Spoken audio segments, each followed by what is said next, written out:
We want the whole system to be torn down and built anew. My main motivator is like pure anger. 2020 has seen Black and brown people disproportionately die from COVID-19, more likely to lose their jobs, and at the center of conversations about systemic racism and police violence. Black Lives Matter! Black Lives Matter! 23-year-old Kerrigan Williams has been protesting since George Floyd's death and is one of thousands marching on Washington.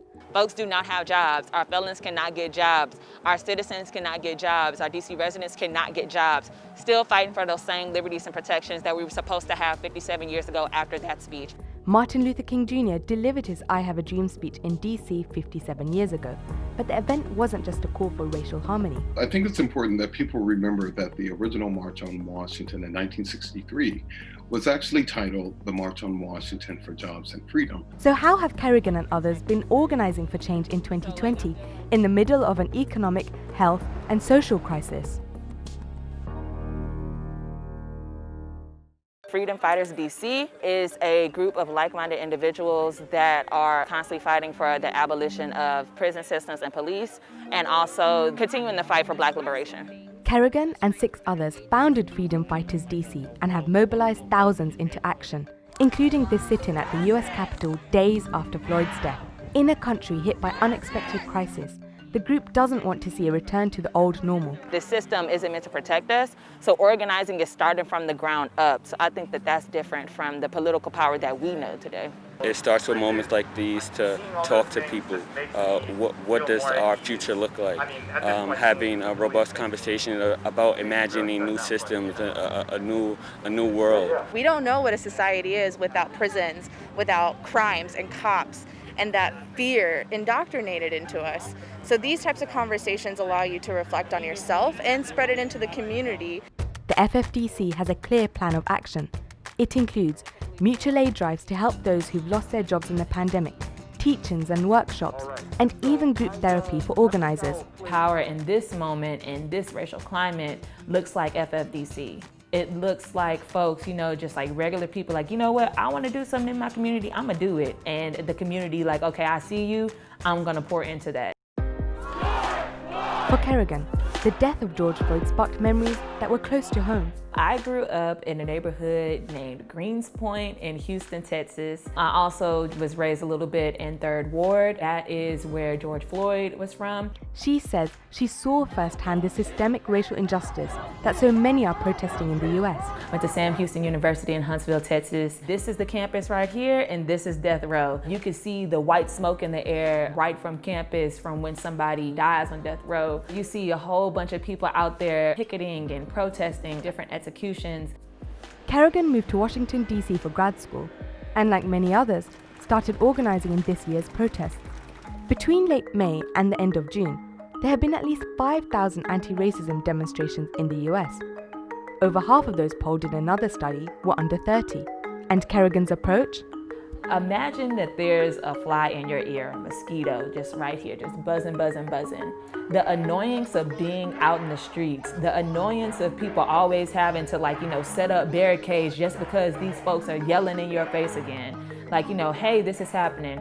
Hey, this is what we want. Did I tell you that this is what we want? Oh, again, here again, this is what I want. I'm out here again. So I think just keep applying that pressure. Keep saying I'm not leaving until this is remedied and I'm for real. That's when change starts to come. The protests have come in the midst of a pandemic where Black and Latino US residents are 3 times more likely to contract COVID-19 than white people. All different things that you see that communities of color had to face on top of going through a pandemic, on top of job insecurity as well. It's highlighted the economic fault lines across the United States.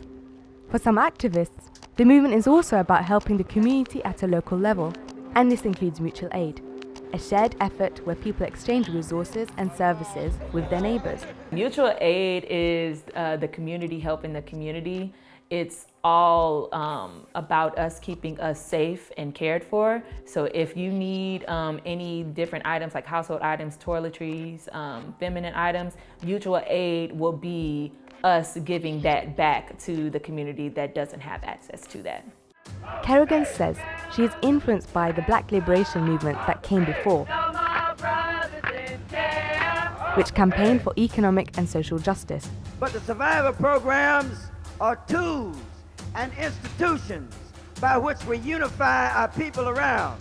The Black Panthers really inspired most of our forward thinking. We want to have a free breakfast program just like them. They definitely inspired us to look out for the community while fighting for the nation.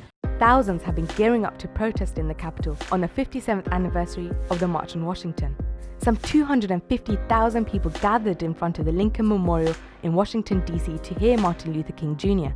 The whole idea of civil rights and social justice, as King pointed out, really doesn't mean a whole lot, if you have the right to vote, but you don't have access to the American dream and all of the social mobility that goes along with that. The idea that all American citizens should have equal rights and access to the same protections, rights and protections, was really central to March on Washington, even then, as we talk about those same issues today. And the activists of today are wise to the parallels with this moment in history. Growing up in textbooks, I saw the dogs and the fire hydrants and the water hoses just being blasted by people in black and white.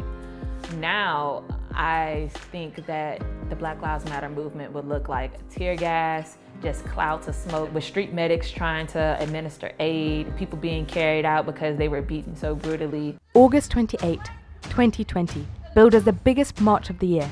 But how do protesters think marching can drive change? Hopefully it's bringing awareness to not just the United States, but to the world, to show that this has to stop. We're here to have our body as a presence, to know that we care and we demand change. We've been here going through the same thing for a long time. We have to make a difference for the kids.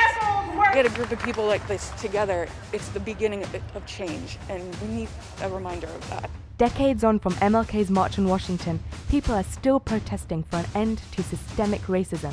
We are going to be the generation that dismantles systemic racism once and for all, now and forever! And activists still hope the moment we're witnessing in the US will bring about change for the next generation. For people like me, it looks like we just still have to be in the streets. We still have to be like, okay, this is what we want and we want it now. The America that I want looks like Black and brown liberation.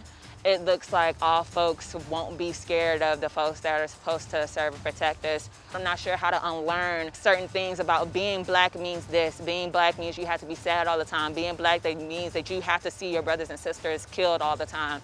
So I'm not sure how that unlearning happens in my new America, but I want it to happen, and I don't want folks to feel like they are worthless in the new America that I would like to see.